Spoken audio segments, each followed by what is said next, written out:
Bonjour à tous, bienvenue dans Les Déconspirateurs, l'émission générique. Qu'est-ce que l'urinothérapie ? C'est une excellente question et merci de commencer par ça. La frange la plus marginale de la complosphère la plus éclatée. Les cimes de la crédulité. C'est vraiment une petite théorie du complot, c'est assez mal construit. Les choses sont extrêmement claires. Tout ce qu'on nous dit est faux. Au départ, c'est une loge maçonnique. Unvaxxed sperm. N'allez pas vous faire vacciner, vous allez mourir. Le mec, il a bac plus 14. On me dit le fact-checking, ça sert à rien. J'avais pas vu comme ça, ouais. Peu importe le réchauffement climatique, du moment qu'on a la clim. Oui, c'est intéressant. Il y a aucun doute. Non, non et non. Vous allez pas être content.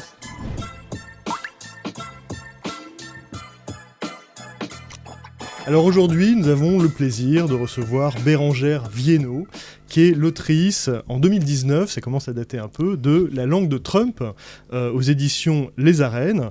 Alors Bérengère Viennot, bonjour. Bonjour, Rudy. Vous êtes traductrice de l'anglais et de l'espagnol, essayiste, journaliste, enseignante en traduction.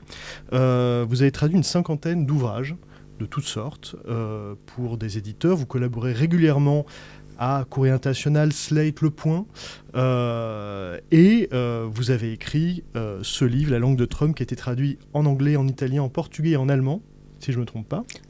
Oui, c'est tout ça. à fait. Pas en espagnol, alors que Non. vous traduisez l'espagnol. Et vous êtes régulièrement invité à donner des conférences sur la traduction du discours politique. Vous êtes aussi présente sur les réseaux sociaux, sur Twitter en particulier, sur X, où vous êtes assez active. Alors, d'abord, comment vous êtes venue très rapidement à la traduction voilà, c'est quoi cette carrière ? Vous avez fait ça toute votre vie ou c'est quelque chose qui est arrivé sur le tard ? Je pense qu'on peut dire que j'ai fait ça toute ma vie. Je suis très banalement arrivée à la traduction par la langue. Ouais. J'ai toujours et beaucoup aimé la langue. Ma mère était prof d'espagnol, donc je baignais quand même dans une atmosphère où les langues étaient bienvenues, les différentes langues bienvenues. Et puis aussi, assez banalement, à l'école, c'était les matières dans lesquelles j'étais la meilleure, qui me demandaient le moins de travail, parce que j'étais assez paresseuse. Donc, une fois le bac en poche, j'ai fait des études de langue, j'ai fait de l'anglais, j'ai fait de l'espagnol. Et comme je ne voulais pas enseigner à l'école, ni au lycée, ni au collège, je me suis dit que la traduction, c'était une bonne idée. Et c'était une idée au départ. Et en fait, quand j'ai commencé à traduire, j'ai compris que j'étais faite pour ça, que vraiment, ça pouvait devenir une vocation. La langue de Trump, c'est votre premier ouvrage ? Oui. Pourquoi vous avez eu envie de faire un ouvrage précisément sur Trump ? On est en 2019, il a été élu fin 2016, il est arrivé au pouvoir en 2017, et puis là, on est sous son second mandat. Qu'est-ce qui vous a paru important dans l'usage par Trump de la langue anglaise, enfin américaine pour le coup ? Alors, à l'époque, j'écrivais et je traduisais beaucoup pour Slate, qui est donc un pure player qui publie des articles traduits de l'américain et aussi écrits par des journalistes. Et quand Trump a été investi, donc avant d'être élu pour son premier mandat, quand il a été investi par le parti républicain, j'ai commencé à me pencher un peu sur la question. Je le connaissais très peu, j'en avais entendu parler puisqu'il passait pas mal à la télé vu qu'il animait une émission assez connue de télé-réalité. Et j'ai commencé à l'écouter, j'ai commencé à le traduire parce qu'il s'est mis à parler, à faire quelques discours. Et en le traduisant, je me suis rendu compte qu'il se passait quelque chose de peu ordinaire, que j'avais du mal à le traduire, alors que je n'avais pas l'impression que c'était particulièrement compliqué ce qu'il disait. Et je n'arrivais pas à mettre le doigt sur le problème que j'avais. Donc on est en 2015-2016, donc ça faisait déjà un petit moment que je traduisais. Donc en conférence de rédaction de mon journal à Slate, j'ai demandé à mon rédac-chef, écoute... j'arrive pas à traduire ce type, je comprends pas pourquoi, donc je voudrais bien chercher un petit peu et éventuellement, si je trouve une réponse, écrire un article dessus. Donc il a dit banco. Et j'ai commencé mes recherches à ce moment-là et à me demander pourquoi j'ai tant de mal à traduire ce que dit cet homme. Je suis arrivée à quelques conclusions qui étaient assez intéressantes pour en faire un article. Ouais. Grosso modo, qu'il ne parlait pas comme ses prédécesseurs, comme Obama, et qu'il ne parlait pas non plus comme Clinton, à qui il était opposé, et que donc il y avait quelque chose... il fallait adopter une autre technique. Et donc, j'en ai fait un article qui est devenu un livre après, parce qu'il a interpellé un éditeur qui m'a dit « c'est intéressant, donc l'éditeur des Arènes, c'est intéressant comme sujet, donc ce serait pas mal de développer un peu. » Donc le livre, c'est un développement d'un article que j'ai écrit au moment où il était investi. Donc c'était en 2016, il y a eu quand même 1 an et demi. Parce que je l'ai écrit en 2018, en fait, ce bouquin. Ouais. Ça faisait 1 an et demi qu'il était président. D'accord. Et alors, revenons au commencement, c'est ce qui ouvre le livre. Le 8 novembre 2016, vous couchez, c'est la veille des élections, enfin ça se passe aux États-Unis, vous couchez en vous disant, bon, l'élection de Trump est totalement, absolument, résolument ridicule, écrivez-vous, et là, au réveil, il est élu. Qu'est-ce qui vous traverse à ce moment-là ? Qu'est-ce que vous vous dites ? Puisque ça fait plusieurs mois que vous travaillez là-dessus, du coup. La première chose que je me suis dite, c'est la violence. C'est vraiment le mot qui m'a jailli au visage quand je me suis réveillée, que j'ai vu ça. Déjà, il y a eu une incrédulité. Mais ensuite, ça va être la violence. Parce que c'est ce qui m'avait frappée le plus chez lui, dans sa façon de parler et dans sa façon d'être. C'était cette violence qui n'est pas coutumière, en tout cas qui n'était pas coutumière à l'époque dans la politique américaine et même dans la politique en général. Parce qu'en politique, il y a des codes qui sont des codes tacites, mais même si le vocabulaire est assez général, puisque la politique, c'est fait pour toucher le plus grand nombre de personnes possible, il y a quand même certains codes qui sont à respecter, notamment un registre de langue, notamment aussi une espèce de recherche du consensus. Et chez Trump, il n'y avait pas ça. Chez Trump, il y a eu tout de suite une violence épouvantable. Et d'ailleurs, quand il a fait son premier discours d'investiture, donc après en janvier, quand il est devenu président la première fois, il n'a pas essayé non plus d'aller vers le consensus ou vers l'unification. Il a tout de suite parlé d'un carnage américain. Il a utilisé d'entrée de jeu un vocabulaire qui se voulait violent et clivant. Et ça, c'était vraiment très, très nouveau dans la politique américaine, à l'époque en tout cas. Il y a autre chose qui est nouveau, c'est votre difficulté à traduire quelqu'un qui s'exprime mal. C'est ce que vous écrivez et vous évoquez Georges Marchais. Qui n'avait pas un vocabulaire extraordinairement sophistiqué ou précieux, et l'anecdote de son interprète russe, qui lui avait un langage, si je comprends bien, une langue russe très châtiée, très assez élégante. Du coup, le public russophone, pensait que Georges Marchais était un grand intellectuel. C'est ça, et un très bon orateur. Et c'était un bon tribun, mais en oui. effet, le registre n'était pas du tout le même entre ce que nous, on connaissait en France et de ce que connaissaient les soviétiques, puisqu'à l'époque, il allait aux conférences du Parti communiste en URSS. Ouais. Et ça donnait une image de lui qui était totalement différente, ce qui est en politique crucial, ce qui est même la première chose, en réalité, c'est de l'image personnelle que donnent les hommes et les femmes politiques d'eux-mêmes. Et ça, comment on l'évite avec Trump, justement, qui parle parfois presque par borborigme. Enfin, comment on évite de le traduire trop bien ? Olivier Mannoni, il a le même problème avec Mein Kampf, c'est-à-dire la langue allemande. Ouais. Alors, je vous laisse développer là-dessus. Oui, c'est ça. En fait, l'écueil principal dans la traduction de Trump, au début, quand j'ai commencé à le traduire, c'est que j'avais mes réflexes de traductrice, je vais dire ordinaire, de traduction du langage politique, parce qu'il y a plein de sortes de traduction, qui est de respecter évidemment la lettre, la forme, etc., le fond, mais aussi de rendre le message le plus intelligible possible aux auditeurs ou aux lecteurs de la langue d'arrivée. C'est pas toujours une évidence, puisque si la traduction existe, c'est parce que le message de départ est rédigé dans une langue et à partir d'une culture que ne connaissent pas par définition les gens qui vont lire ou écouter le message traduit. Donc il y a toujours une forme d'adaptation, une déverbalisation de la part du traducteur et une restitution du message qui peut parfois sembler éloignée de l'original parce qu'il y a un souci de compréhension et d'adaptation pour que l'univers mental, en fait, soit le même au départ et à l'arrivée, pour que le lecteur final ressente et comprenne la même chose que le lecteur du départ de la langue de départ. Donc quand on fait ça avec Barack Obama, par exemple, qui avait un discours très cartésien, très droit, qui allait de A à Z en passant par toutes les lettres de l'alphabet, ça ne posait pas particulièrement de problème.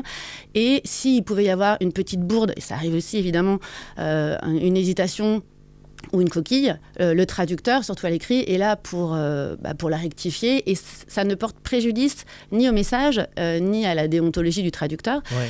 Et donc, les réflexes, ce sont ceux-là. Et c'est ce qu'on nous apprend à l'école de traduction.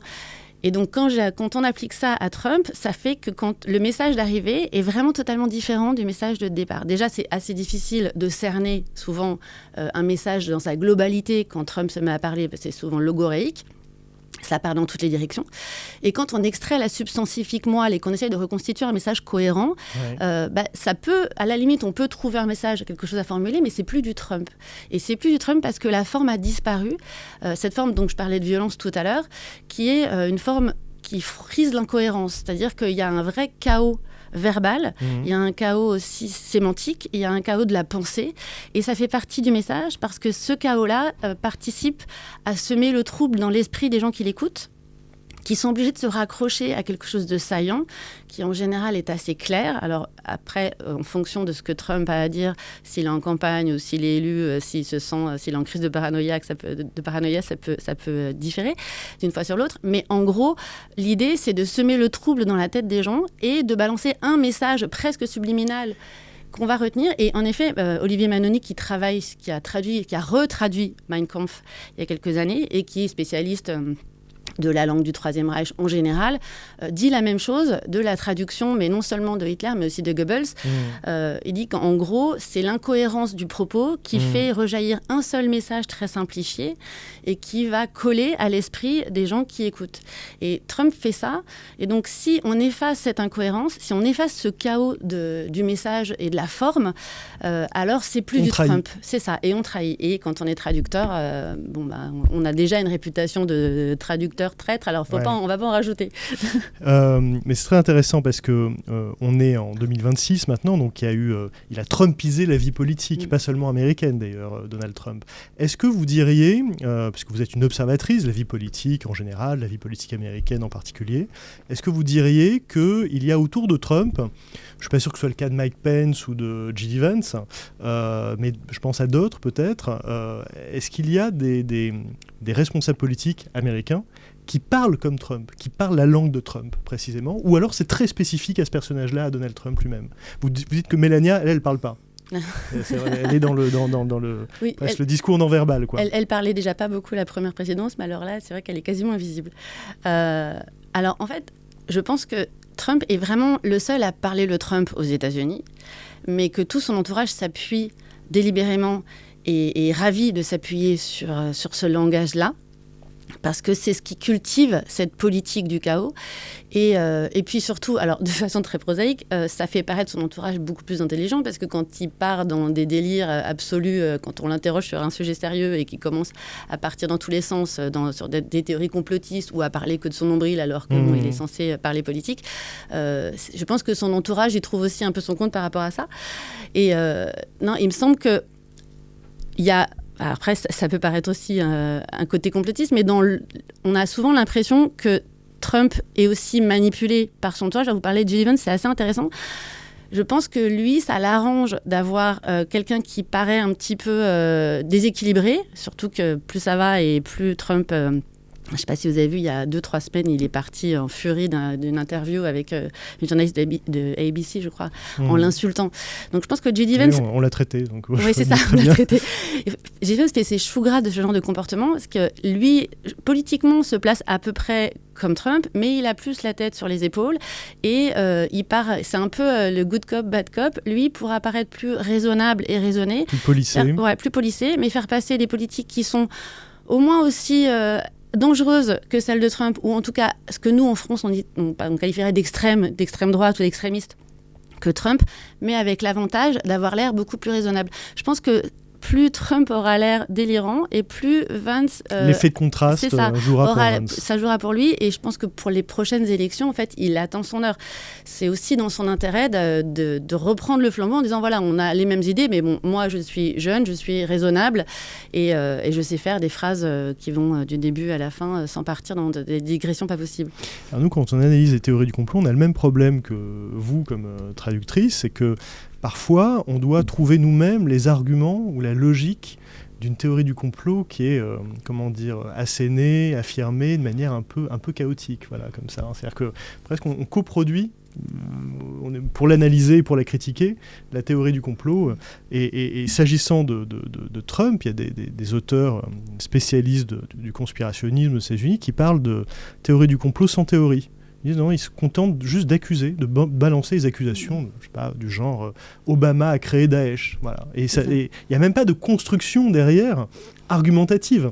Les grandes théories du complot sur l'assassinat de JFK ou le premier pas de l'homme sur la Lune ou le 11 septembre, il y a au moins ça, il y a au moins une architecture argumentative, des arguments, des qui va ce qui valent, mais il y a cet effort-là. Il n'y a même plus ça dans la langue complotiste de Trump.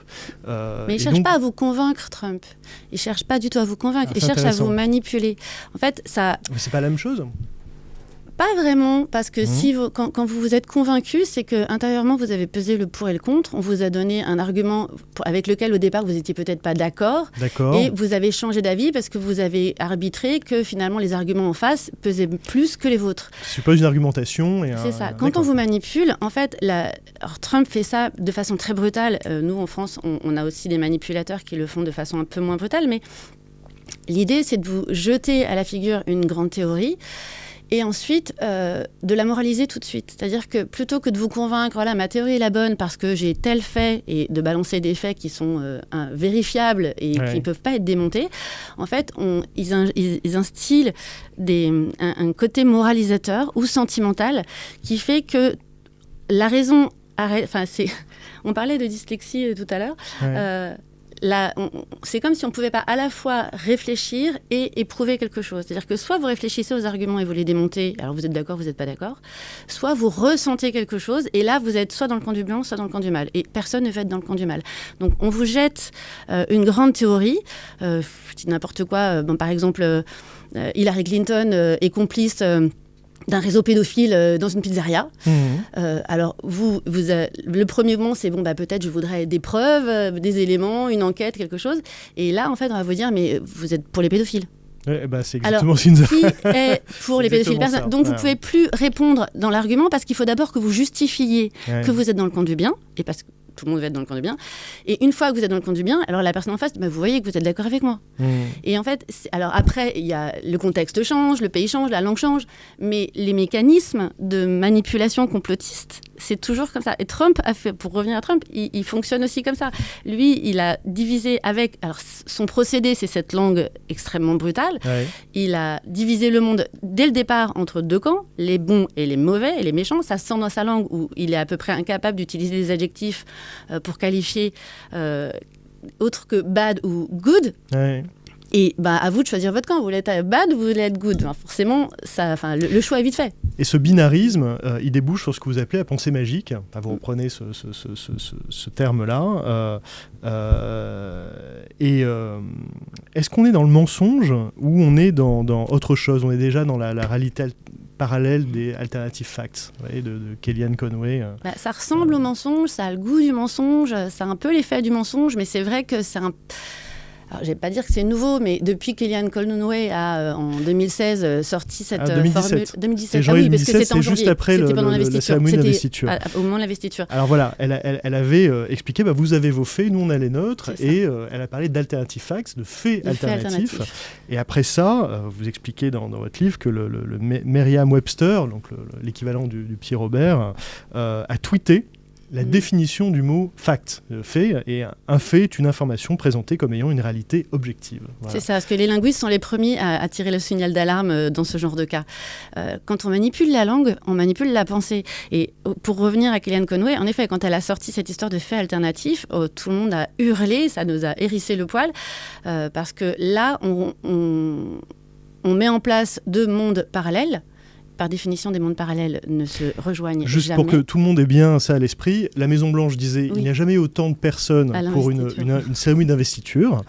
Et les journalistes avaient constaté que ça n'était pas le cas.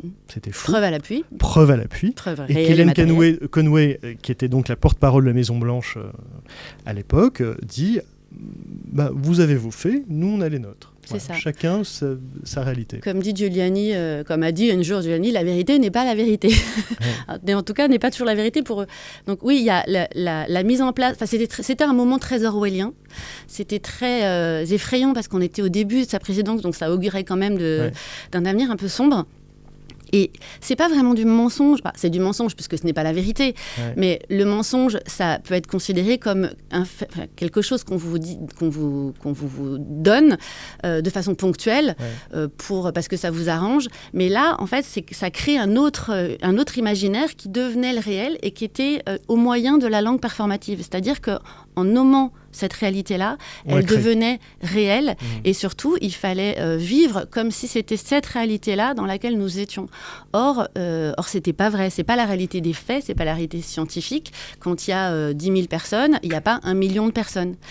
Et donc oui, on arrive toujours, c'est les grands classiques, on arrive à Orwell et à la vérité qui est remplacée sans arrêt. Le héros de Orwell dans 1984, son métier, c'est de réécrire l'histoire.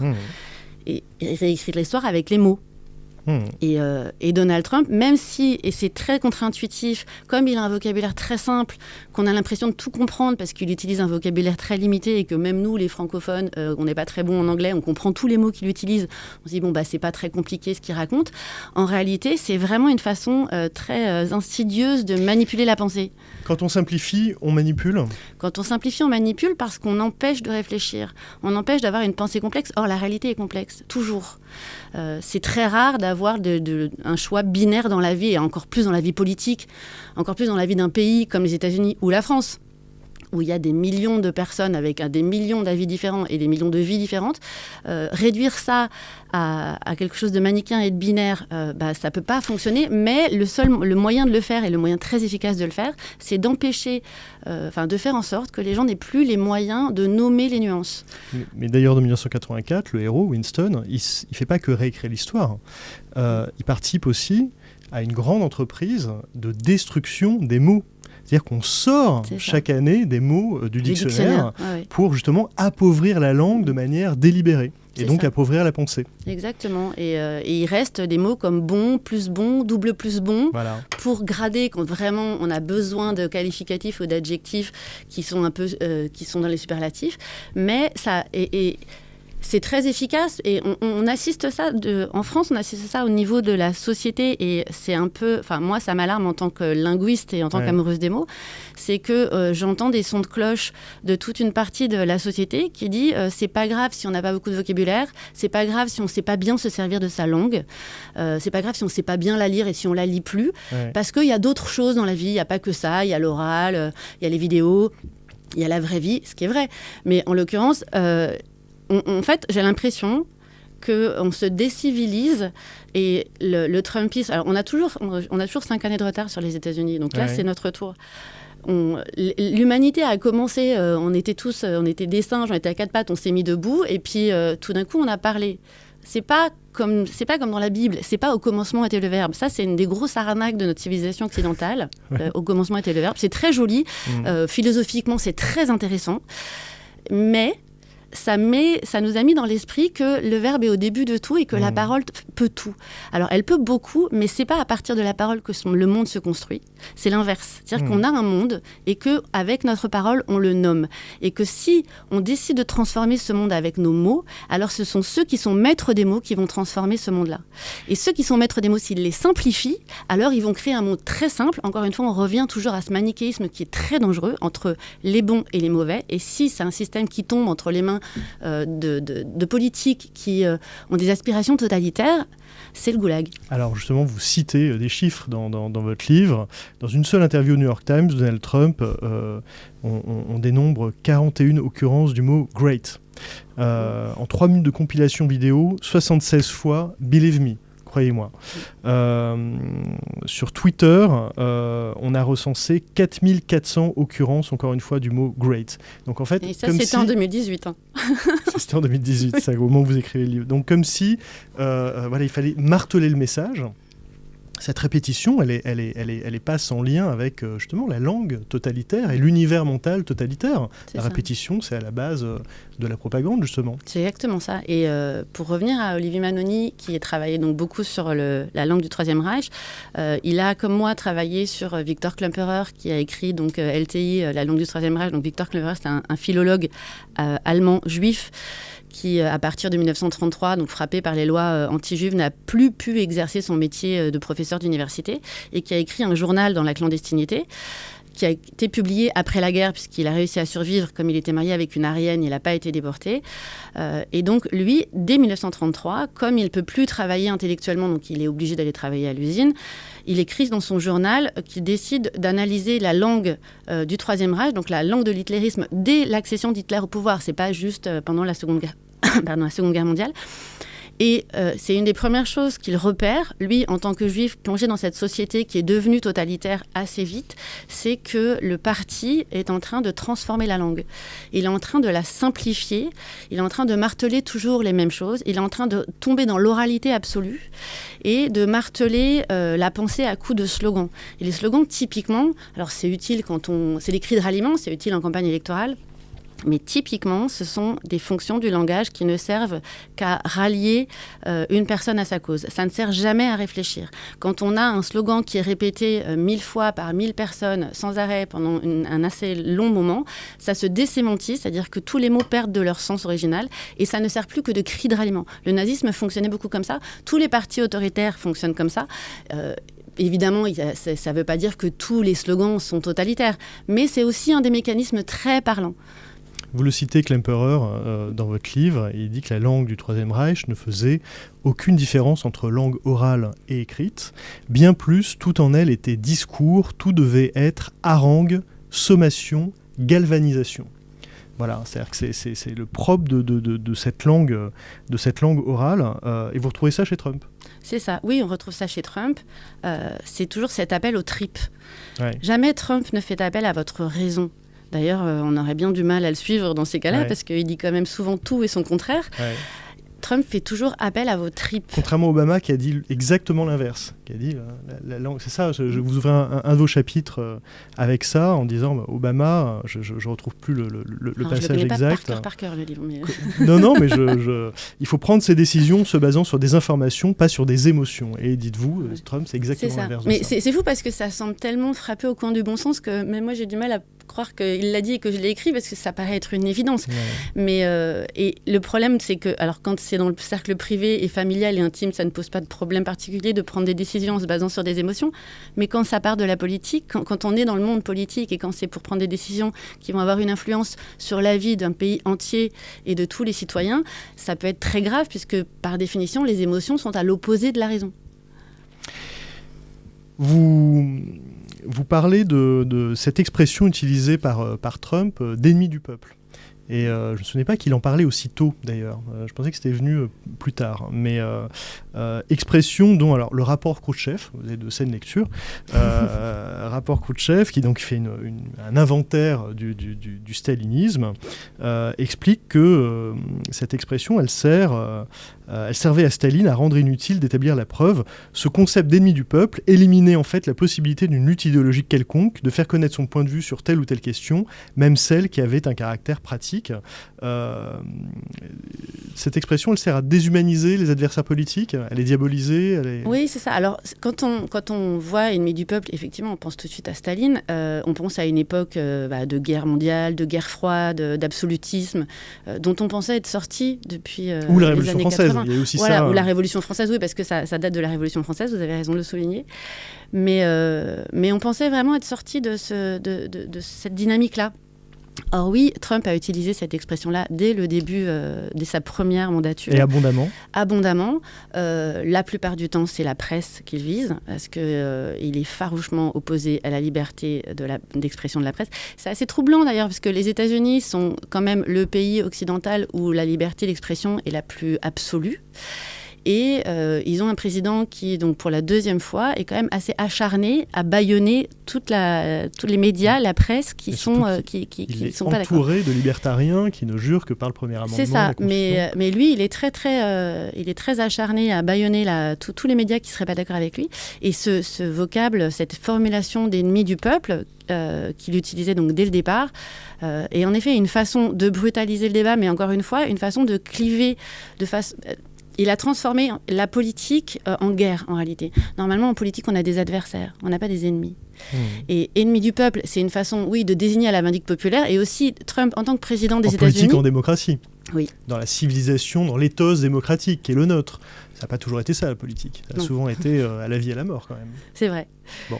C'est vrai, moi, comme je suis née dans les années 70, j'ai eu la chance de voir tomber le mur, de voir l'Occident quasiment se libérer de de ces jours. Enfin, pas évidemment pas partout, mais en tout cas, en ayant vécu en France et dans les pays autour, d'avoir baigné dans la liberté absolue et d'en avoir profité, et la liberté d'expression. Et pour moi, ce genre de formule, ennemi du peuple, ça appartient à un passé qui était absolument révolu et qui ne risquait pas de revenir puisque c'était dans les livres d'histoire et que donc on en avait tiré des leçons. Donc apparemment non. Et en voyant que Trump ressortait ces vieux fantômes, mais l'air de ne pas y toucher aussi. Ce qui jouait pour lui, et surtout pendant son premier mandat, parce que maintenant je pense qu'on y voit un peu plus clair, c'est qu'à la fois il avait l'air d'être un clown et que surtout nous en France, on était quand même pendant 4 ans très occupés à se moquer de lui, parce qu'il a dit quand même pas mal de bêtises. Et en même temps, mine de rien, pendant qu'on était occupés à rire de ses bourdes, de son inculture, de sa pauvreté de langage, lui, il distillait comme ça dans la population ce genre de choses, et ça a fonctionné. On en a eu une preuve flagrante quand, à la fin de son mandat, en janvier 2021, quand il y a eu l'assaut contre le Capitole, où, mine de rien, ces petits messages où il expliquait que la presse, les médias en général étaient des ennemis du peuple, que les élites étaient contre lui, que de toute façon, on allait voler les élections au peuple. Personne ne trouvait ça crédible, en tout cas dans les milieux intellectuels qui relayaient la pensée principale, la pensée mainstream, mais les gens à qui il s'adressait, donc les Américains moyens ou ceux que l'élite intellectuelle américaine aime qualifier de white trash, etc., l'a entendu, et elle est venue, elle était là au rendez-vous. Donc ça fonctionne, ce langage-là. On l'a vu que ça fonctionnait. Et ils sont quand même pas passés loin de la catastrophe. Hein. Vous parlez de propos distillés, de mots distillés. C'est une citation de Klumper qui est très très connue, qui dit que les mots du Troisième Reich étaient justement distillés à de minuscules doses d'arsenic. On les avale sans y prendre garde et l'effet toxique vient plus tard. C'est ça. Voilà, c'est exactement ça. En fait, on est mitridatisé. Ouais. À force d'entendre des mots qui sont répétés sans arrêt et qui perdent leur sens, ils perdent leur sens sémantique, mais ils gardent une charge émotionnelle qui devient de plus en plus énorme et qui bouge tout, en fait, qui empêche tout raisonnement. Vous diriez qu'il y a une langue complotiste, comme il existe une langue d'une LTI, une langue du Troisième Reich. Je vous pose la question parce qu'il y a quand même des motifs syntaxiques, rhétoriques, sémantiques, assez stables. On a un de nos collaborateurs, Maurice René, qui a publié il n'y a pas longtemps La fabrique des récits complotistes, et il revient sur un certain nombre du lexique conspirationniste, et le deep state, l'idée de on nous cache tout, de parler pas de pandémie mais de plandémie, vous voyez, ce type de néologisme-là, ou la syntaxe de l'insinuation, le fameux je ne fais que poser des questions. Des choses qui sont très stables dans l'histoire du complotisme. Est-ce vous identifiez une langue complotiste Il y a une langue complotiste dans la mesure où elle s'appuie sur le non-dit, énormément. Sur l'implicite. Sur l'implicite et sur la complicité entre les... forme de connivence. Voilà, entre celui qui parle et celui qui écoute. Ouais. Par définition, le complotisme aime à dire si personne ne parle de tel événement, c'est parce que c'est justement il existe et qu'on ne veut pas en parler. Ouais. Donc en fait c'est beaucoup. Je pense que ça peut s'appuyer sur un vocabulaire en effet qui établit ces liens de complicité, mais c'est aussi beaucoup sur le non-dit parce que justement si on n'en parle pas, on peut pas démonter les faits, et sur une complicité émotionnelle encore une fois.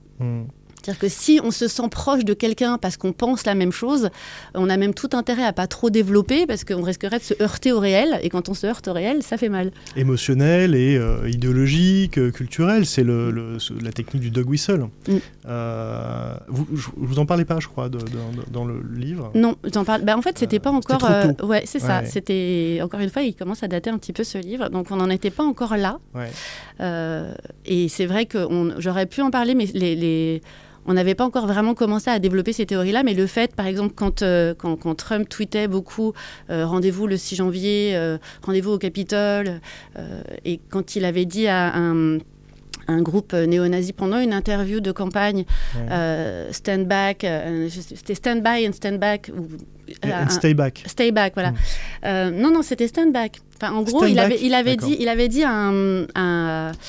un groupe néo-nazi, enfin le journaliste lui demandait qu'est-ce que vous dites à ce groupe qui attend dans l'ombre et qui est prêt à prendre les armes pour vous. Attendez, préparez-vous. En gros, il avait dit quelque chose. Voilà, il avait dit en fait, il avait envoyé un message qui était suffisamment ambigu pour pouvoir être compris comme rester dans l'ombre, mais attendez aux aguets, je vais vous donner le signal du départ. Il n'est pas si abruti que ça, Trump, c'est quelqu'un de très habile en fait. Je ne pense pas qu'il soit abruti, j'ai jamais pensé qu'il était abruti. Alors, il a sans doute quelques problèmes cognitifs ici et là. Je pense que c'est plutôt aux médecins, aux psychologues d'analyser ça. Bon, clairement... Il part souvent en vrille, donc oui, il a une personnalité particulière et puis bon, il a aussi fait des choix qui sont de pas beaucoup se cultiver, de pas beaucoup lire, parce que son hubris fait qu'il a l'impression déjà de tout connaître, mais s'il a l'air sot, il n'est pas sot, non. Et puis bon, il est quand même devenu président des États-Unis 2 fois, donc si vraiment c'est le dernier des crétins, ça c'est quand même c'est ça donne pas une très bonne image de ce pays qui aurait pu, à la limite, on aurait pu comprendre qu'il ait commis une bourde une fois, mais enfin 2 fois de suite, et la deuxième fois avec la majorité des votes, alors que la première fois, bon, il avait 3 millions de voix moins que Hillary Clinton, on peut se dire c'est un peu une erreur de parcours, mais là, il a été quand même reporté de nouveau au pouvoir par la majorité de la population. C'est un choix délibéré. Je pense que s'il en arrivait là, c'est qu'il a su y faire, que c'était pas forcément un hasard. Donc on peut pas, je pense pas qu'il soit complètement idiot, non. Il y a quelque chose qui est très commun alors au mode de raisonnement complotiste et à la langue de Trump aussi, c'est la projection. Vous avez des travaux de chercheurs sur les théories du complot qui montrent que plus on est enclin à croire à des théories du complot, et plus on est susceptible de conspirer soi-même ou de participer, ou être volontaire pour participer à une conspiration, ce qui peut paraître un peu contre-intuitif, mais c'est le cas. Et on a, ça me fait penser à Trump qui fait des tweets contre la presse où il accuse les médias de vendre le pays, alors que c'est très exactement ce dont on l'accuse, notamment l'enquête sur ses liens avec la Russie, etc. Et ce motif du « c'est celui qu'il dit qui est », oui, c'est les inversions accusatoires, c'est aussi. Alors on le voit chez Trump et on le voit chez, en vérité, tous les extrêmes complotistes. Oui, mais c'est tous les extrêmes en réalité, c'est souvent comme ça. C'est une langue populiste, vous diriez, avant tout ? Oui, clairement. C'est clairement du populisme. Et c'est international. C'est pas juste Trump. Encore une fois, on a 5 ans de retard, mais on a les mêmes chez nous. En effet, si on vous accuse de quelque chose et que vous n'arrivez pas à vous en défendre, dites que c'est celui qui dit qui est. En gros, c'est ça. Et là, encore une fois, c'est difficile de prouver que quelque chose n'existe pas. Donc, quand il y a cette inversion accusatoire, on a du mal, en effet, à s'en défendre. Parce que, et en plus, ça déplace le débat. Je pense à tout un tas d'inversions systématiques où la démocratie est accusée d'être une dictature, les journalistes qui font du fact-checking ou du debunking sont accusés des collabos, des fake news. Des gens qui se disent patriotes sont les premiers à soutenir des espions russes. Enfin, c'est vraiment dans l'actualité la plus immédiate. Les complotistes eux-mêmes, qui sont parfois, même souvent des charlatans, se prennent comme des lanceurs d'alerte, donc des héros seuls contre... Et c'est vraiment, c'est orwellien. Voilà, c'est vraiment la guerre, c'est la paix. Ça, c'est quelque chose que vous avez vu aussi chez Trump, chez les leaders populistes que vous suivez. Ah oui, c'est tout à fait... oui, c'est la base. De toute façon, la politique, c'est des mots. Et enfin, les grands mots MAUX de notre époque, maintenant que nous, dans nos pays occidentaux, on n'est plus ravagé par la famine, on n'est pas ravagé par la guerre. On est en train de se créer nous-mêmes de nouveaux malheurs et ça part toujours des mots. Et ça date pas d'hier. Alors en ce moment, on a tout un tas de problèmes internationaux, mais par exemple, on peut voir dans le monde occidental des gens qui sont victimes de tentatives d'assassinat à cause de mots. Pensez à Salman Rushdie, par exemple. Ouais. Salman Rushdie qui a été... livre. Voilà, et en fait, ça part d'un livre dans lequel il y avait des mots. C'est juste des mots. Il a été à plusieurs reprises victime de tentatives d'assassinat. La dernière a bien failli réussir parce qu'il a dit et il a écrit des mots. Il n'a pas essayé de tuer quelqu'un, il n'a pas essayé de prendre le pouvoir. Des dessins, parce qu'il y a le cas de Charlie Hebdo. Il y a aussi le cas des dessins, qui est dans cette extension-là. Et d'ailleurs, je suis traductrice, je tiens à signaler que quand même un traducteur de Salman Rushdie a été assassiné, son traducteur japonais a été assassiné, parce qu'il transmettait des mots. Et donc, en fait, tout part de là, nos problèmes partent de là. Et nos problèmes et nos solutions aussi partent de là. Et donc, oui, le fait de manipuler le langage, de manipuler les mots, c'est c'est le pouvoir absolu. C'est-à-dire que, et c'est aussi pour ça que les linguistes, alors nous les traducteurs, on est en première ligne parce que quand on traduit quelque chose, on ne traduit pas des mots, on traduit des idées en réalité. On se sert des mots, comme tout le monde, pour transmettre des idées. Donc on se rend compte assez vite de s'il y a une manipulation ou pas. Mais l'idée, c'est que en ce moment, et depuis, alors c'était le cas aux États-Unis depuis l'avènement de Trump, c'est que il y a une espèce de déconsensus sur la valeur des mots et sur la signification des mots. À partir du moment où chacun a sa propre définition d'un mot et qui peut mettre n'importe quelle charge sémantique derrière, alors on peut plus parler. Et parce que si moi, ma définition d'un mot n'est pas la même que la vôtre, on pourra parler des heures. De toute façon, on n'arrivera jamais à une conclusion, ni à être d'accord, ni même à ne pas être d'accord, puisqu'on ne parlera pas de la même chose. Et au bout d'un moment, quand on est à bout de mots, la violence reprend le dessus. Ah oui. Parce que dialogue de sourds. C'est ça. Et donc les populistes, le populisme se base là-dessus. C'est sa base de travail. C'est-à-dire que si vous foutez en l'air le langage, si vous foutez en l'air le moyen qu'ont les gens pour communiquer des mêmes choses, quitte à être pas d'accord, puisque de toute façon c'est même, c'est le débat démocratique, c'est la base, c'est de pas être d'accord, de se crier dessus éventuellement et de partir bons amis et de se serrer la main. Mais à partir du moment où vous ne pouvez plus communiquer du tout, puisque vous n'avez pas la même charge sémantique dans ce que vous échangez, alors la colère monte, puisqu'on ne peut plus parler. La colère monte forcément. Et là, les populistes sont juste là, prêts à vous attraper avec leurs sentiments, dire quand même, c'est pas juste ce qui vous arrive, c'est normal d'être en colère, moi j'ai la solution. Et c'est comme ça qu'ils espèrent prendre le pouvoir. Ça marche à tous les coups, mais ça part toujours des mots. Moi, ce que j'observe, c'est justement sur tout un tas d'expressions ou de mots, une opération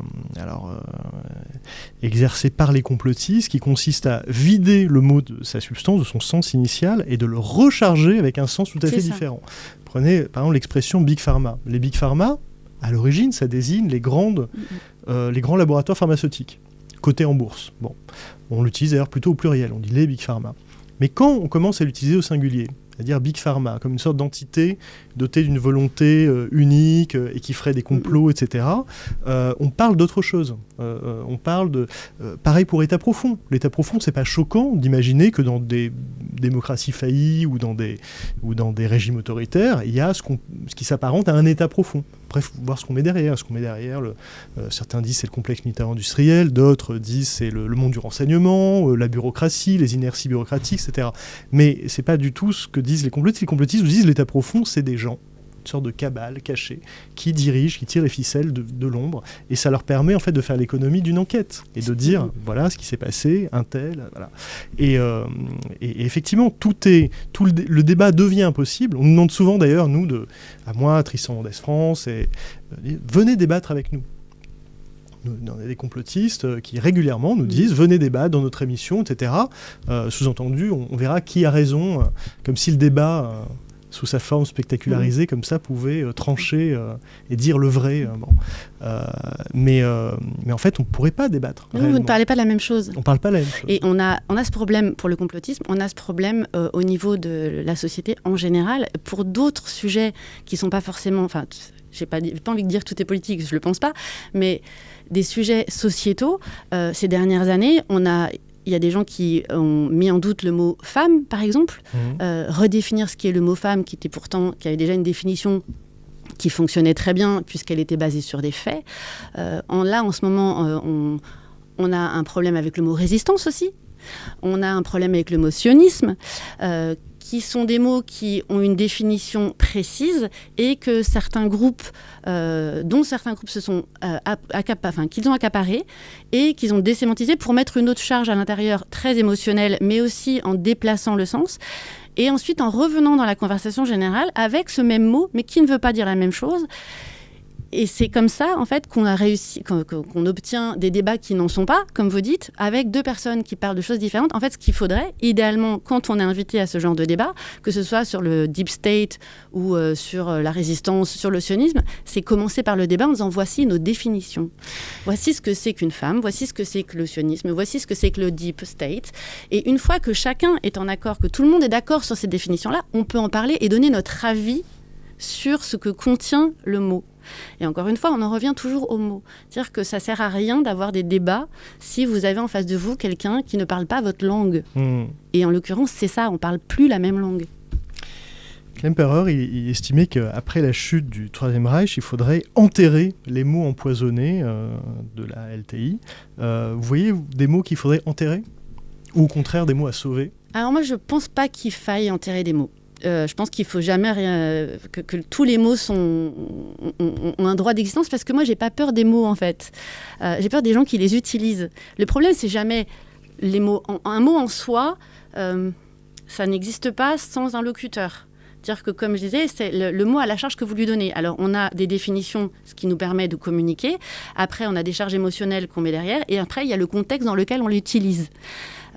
Et les mots, donc pour Klemperer, c'était les mots du nazisme. Ce que Klemperer voulait enterrer, c'était évidemment le nazisme. C'était pas les mots.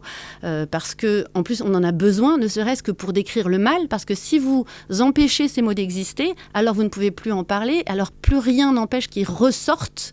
Donc, moi, je suis plutôt d'avis, justement, à laisser une liberté absolue à l'usage des mots. Et d'ailleurs, c'est le principe de la retraduction de Mein Kampf par Olivier Manoni. Quand il a été retraduit par Fayard, donc ça doit maintenant dater de 3 ou 4 ans, c'est une démarche qui a été très critiquée, puisque plein de gens ont dit, évidemment, il ne faut pas retraduire Mein Kampf, il ne faut pas que les gens lisent Mein Kampf comme s'il n'était pas accessible de toute façon sur Internet par n'importe qui. De toute façon, tombé dans le domaine public. C'est ça, de toute façon, c'est accessible. Éditable par les nazis. Mais c'était intéressant de le traduire déjà parce qu'il était mal traduit avant.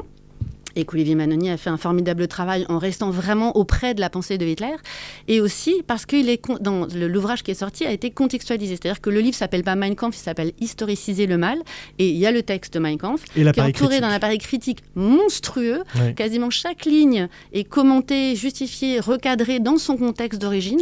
Et donc les mots de Hitler, qui ont la légitimité d'existence, puisqu'ils ont existé, qu'ils ont été proférés, sont décortiqués, contextualisés, et là, il n'y a pas de raison de leur contester leur existence. Mais du coup, ça devient une sorte de page du Talmud. Non, mais et ce que je veux dire, c'est que est-ce que entourer ce texte-là d'autant de précautions, c'est pas lui donner aussi un pouvoir un peu magique, un caractère sacré, avec l'idée que parce qu'on va lire Mein Kampf, on va devenir nazi? J'ai jamais cru à cette idée-là, c'est absurde. Si on devient nazi en lisant Mein Kampf, c'est qu'on avait déjà un problème à la base, il me semble, quand même. Est-ce que c'est pas le sacraliser, ce texte-là, en l'entourant d'autant de précautions? Je vois la démarche, je comprends, elle est légitime, hein, mais précisément. Et comme vous dites, elle est sacralisée si vous avez envie qu'elle devienne sacrée.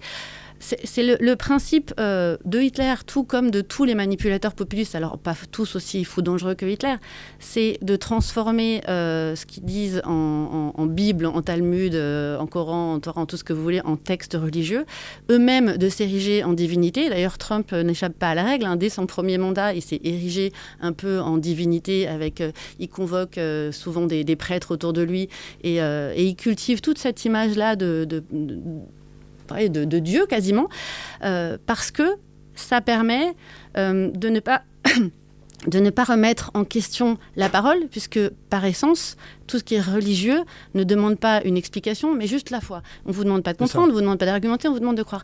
Et pour Mein Kampf, je ne crois pas qu'on puisse parler de sanctuarisation, parce que, comme vous dites, on prêche que des convertis. C'est-à-dire que si vous lisez Mein Kampf en vous demandant, il a peut-être un peu raison dans le fond, c'est que vous n'avez même plus besoin de lire Mein Kampf. Vous avez juste besoin d'arguments pour étayer ce que vous pensez déjà. L'appareil critique est utile. Alors, il était utile déjà pour l'éditeur, pour justifier cette retraduction, parce que sinon, évidemment, que tout le monde allait dire que c'était juste pour quelque chose d'opportuniste et que c'était intolérable de laisser circuler un livre comme ça sans l'expliquer. Mais c'est ce qui permet, moi je suis assez pour les appareils critiques, c'est ce qui permet aussi de contrer ceux qui veulent censurer les livres sous prétexte qu'à l'intérieur, ce qui est écrit ne leur plaît pas. Alors, la bonne parole, c'est un livre comme Mein Kampf. Alors, évidemment, Mein Kampf, c'est l'exemple extrême. Mais un livre qui prônerait des thèses complotistes, violentes, islamistes, qu'il faudrait... ou politiquement incorrect et qui ne plairait pas à un éditeur, qu'il faudrait changer pour ne pas heurter, pour ne pas avoir l'air que de transmettre un message, ça fait partie d'une censure qui, à mon sens, n'est pas acceptable, parce que, comme je disais tout à l'heure, tous les mots sont acceptables, toutes les pensées aussi sont acceptables dans la mesure où il faut les faire circuler pour pouvoir les combattre. Donc, Je pense que c'était plutôt salutaire de publier ça. Et après, en plus d'un point de vue tout à fait réaliste, ce bouquin faisait plus de 1000 pages, il coûtait 100 €. Je ne pense pas qu'il ait été beaucoup lu non plus. Et les gens qui ont vraiment envie de lire Mein Kampf pour être sûrs qu'ils sont sur la bonne voie et que Hitler avait raison, ils sont restés sur Internet et ils ont lu à l'arrache des traductions faites par des amateurs. Mais du coup, si la corruption du langage, c'est le premier acte de la subversion totalitaire, le premier acte de la résistance antitotalitaire, c'est quoi par rapport au langage ? Ce serait de faire quoi ?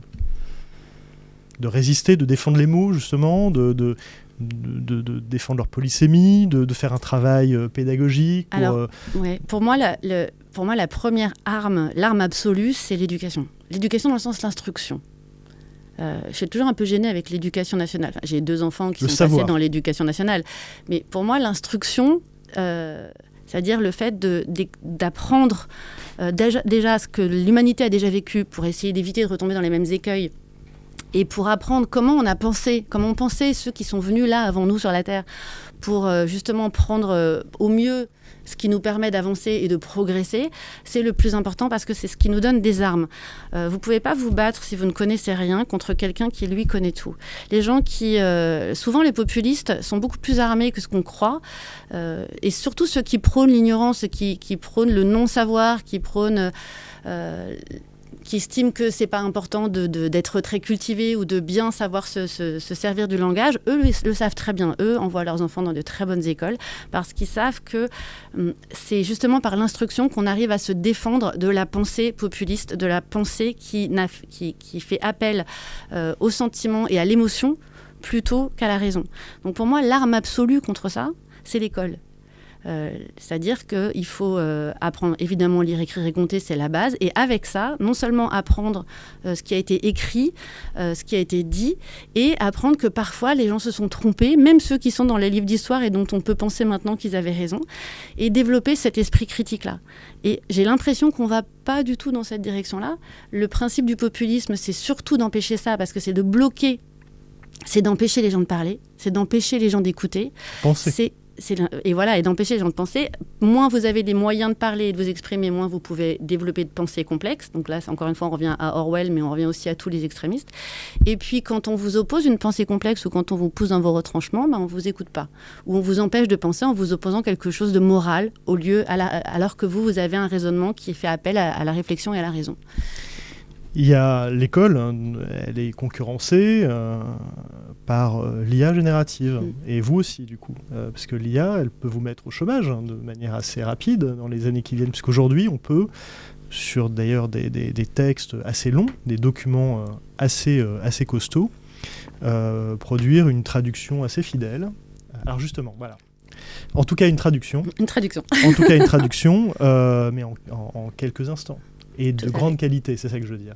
Pas forcément fidèle, ou en tout cas, qu'est-ce que c'est que la fidélité en matière de traduction en fait, si vous mettez dans la même phrase une traduction de grande qualité et pas forcément fidèle, on va pas être copains. Non, mais ce que je veux dire, c'est justement, le traducteur, il se pose la question de c'est quoi être fidèle au texte ? Alors, c'est quoi être fidèle à la langue de Trump ? C'est la restituer tant bien que mal, autant que possible ? Ou est-ce que c'est la rendre plus élégante pour essayer d'expliquer ce qu'est sa pensée ? Enfin voilà. Et l'IA générative, qui a tendance quand même à lisser les choses, elle n'a pas votre surmoi éthique de traductrice. Oui, l'IA, elle fait alors...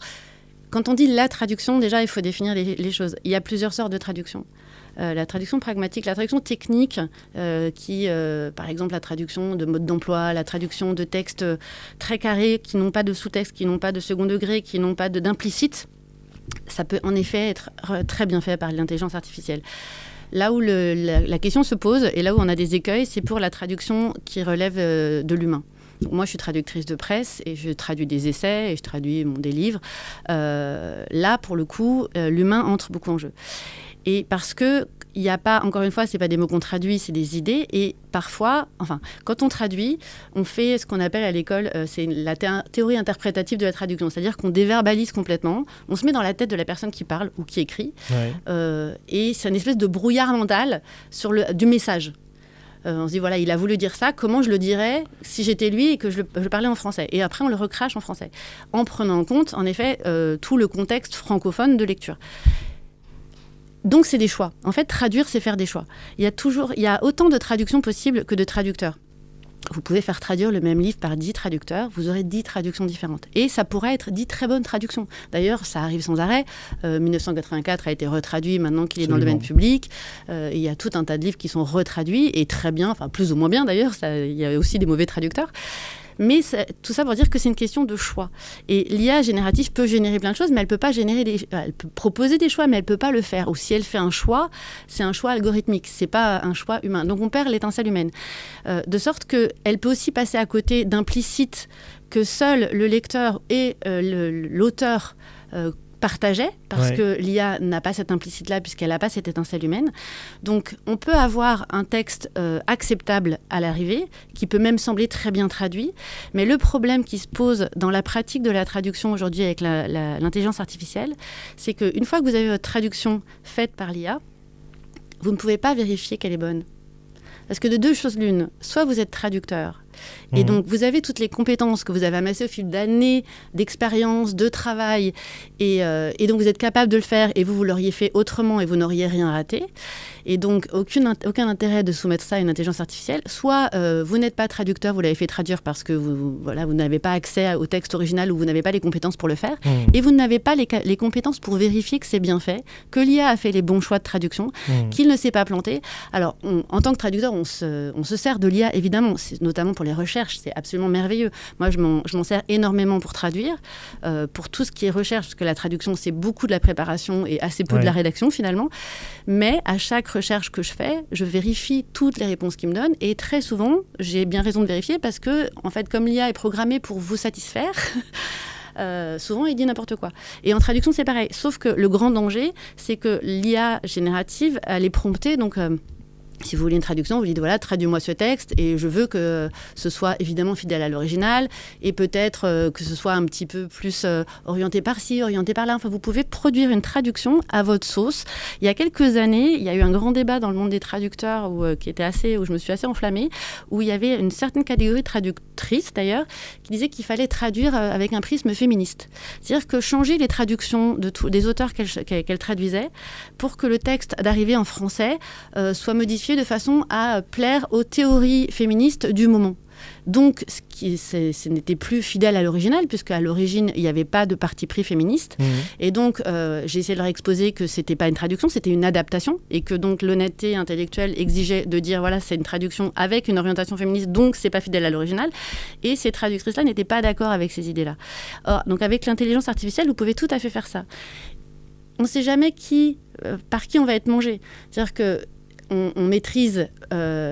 moi, je peux tout à fait, si c'est dans mes langues de travail, vérifier qu'une traduction par IA est bien ou pas bien. Parfois, c'est bien, hein, et parfois, c'est pas bien du tout. Mais moi, je peux le faire parce que je suis traductrice. Le problème qui se pose, c'est que, en effet, la grande avantage de l'IA, c'est que c'est quand même gratuit ou pas bien cher.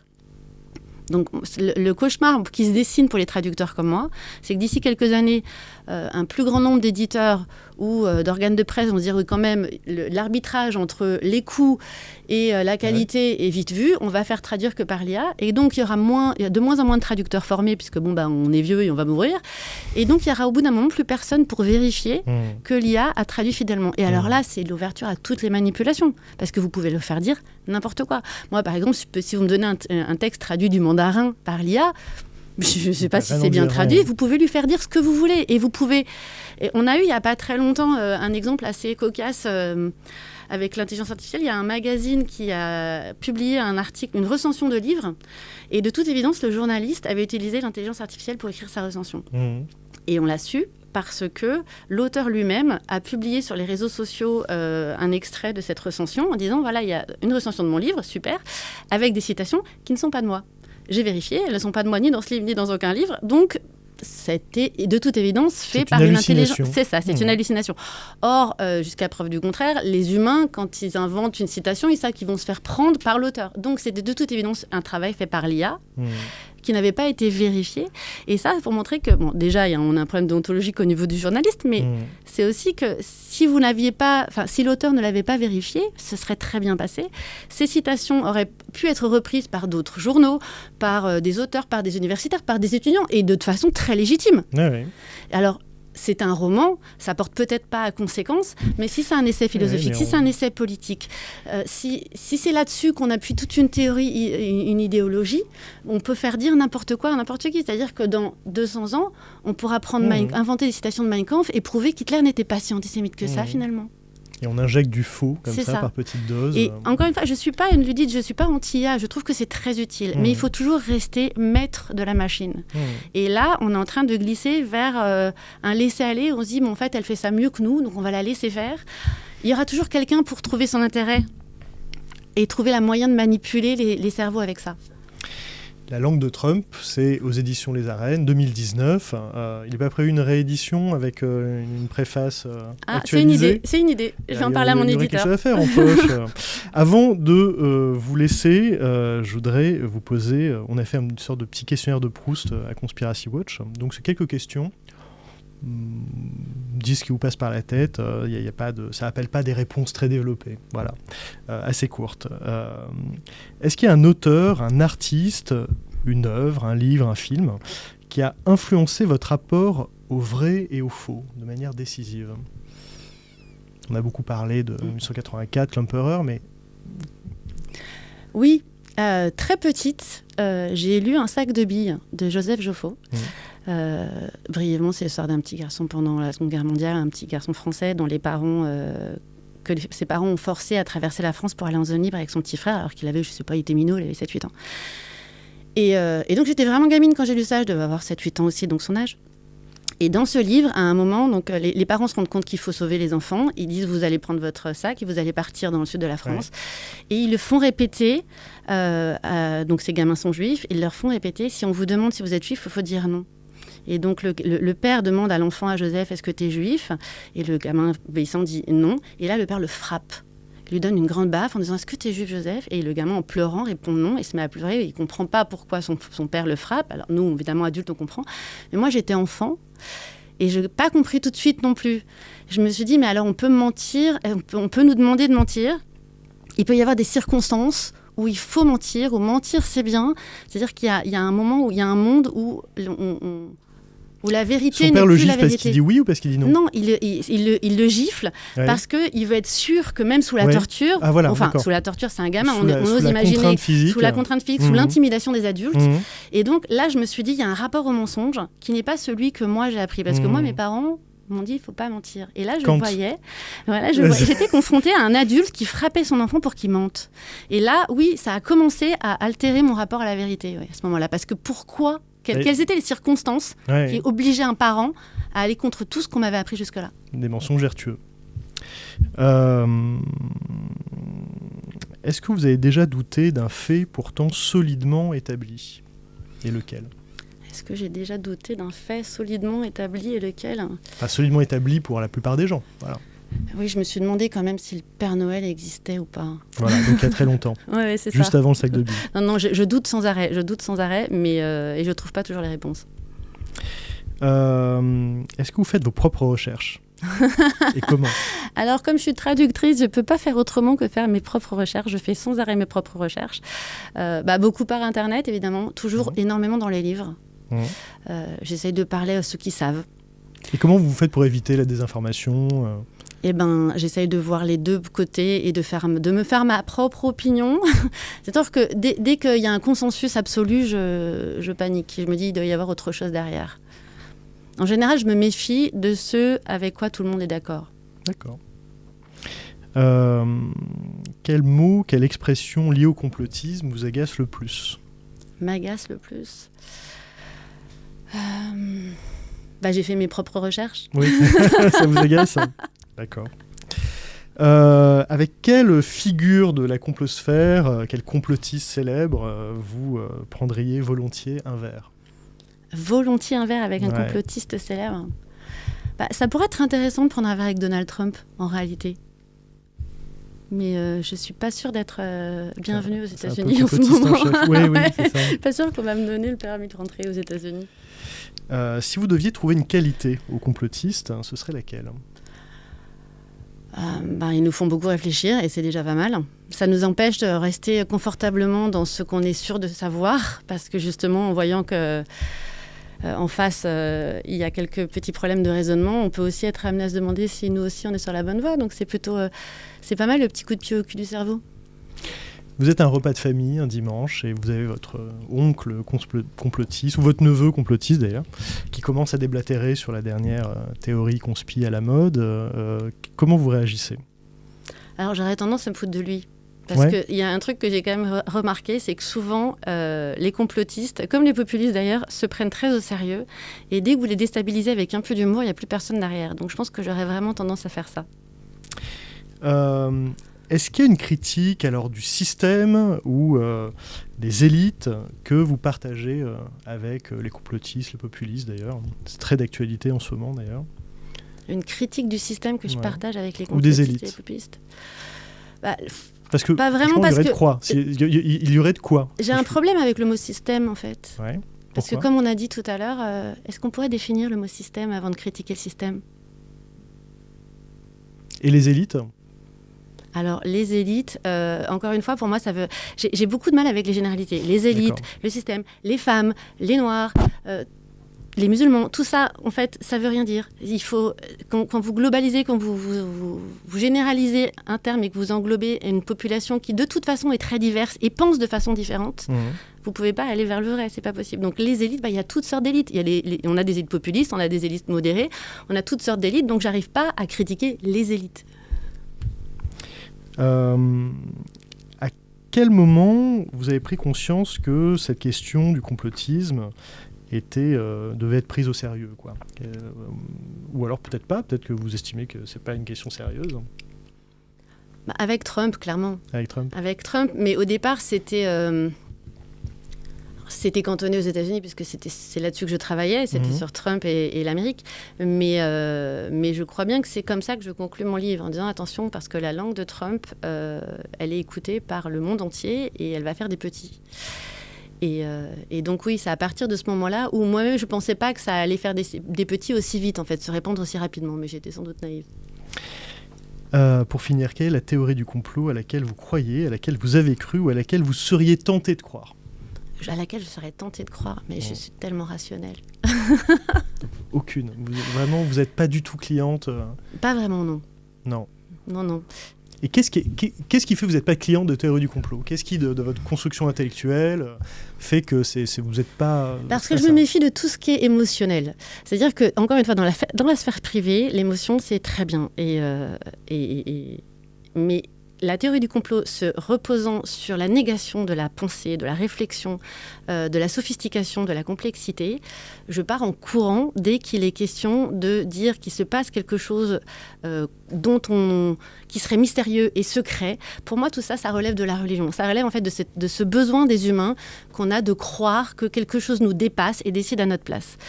Et ça va à l'encontre de tout ce que je suis. C'est-à-dire que j'estime que la vie est faite de choix et que c'est pas une divinité ou un système qui décide à notre place, dans la mesure où on vit pas dans un pays absolument totalitaire de façon raisonnée et qu'on a des faits réels et concrets qui prouvent qu'on n'est pas sous un régime totalitaire. Évidemment, si on était sous Staline ou sous Hitler ou sous Mao, je ne tiendrais pas le même discours. D'ailleurs, je ne tiendrais pas de discours du tout. Voilà.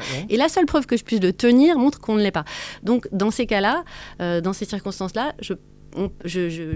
je pars en courant derrière toute théorie qui tendrait à dire qu'il y a des gens qui complotent contre nous, qu'il y a un système qui nous échappe. Merci beaucoup de nous avoir accordé cet entretien, Bérengère Viennot. Donc je rappelle à ceux qui nous suivent votre livre « La langue de Trump » aux arènes. Et puis on peut vous suivre sur X, c'est @Bérentrix. Bérentrix. Voilà. Pourquoi Bérentrix ? Non, Bérentrix. Bérentrix la traductrice, parce que c'est Bérengère la traductrice. D'accord. Toujours il n'y a les pas de IX à la fin, c'est pas du tout une référence à Astérix. D'accord. Je ne sais pas pourquoi j'avais ça en tête, c'est moi qui... D'accord. C'est le ICE de traductrice. Oui. C'est ça. C'est ça. Bah voilà. Merci infiniment. Merci, et très bon été et à très bientôt. À bientôt.